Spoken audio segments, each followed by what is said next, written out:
Leadership is about leading by example.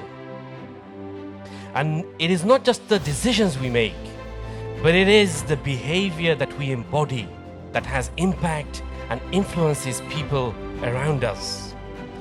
If there was ever a moment where we as a collective human race needed to reflect deeply on the crisis of leadership, it is now.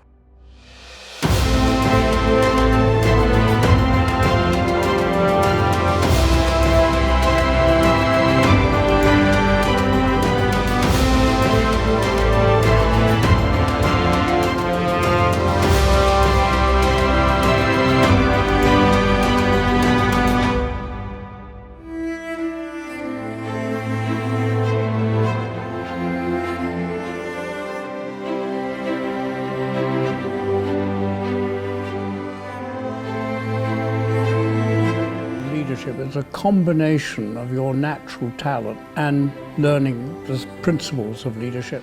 Malcolm was all about love, respect, integrity.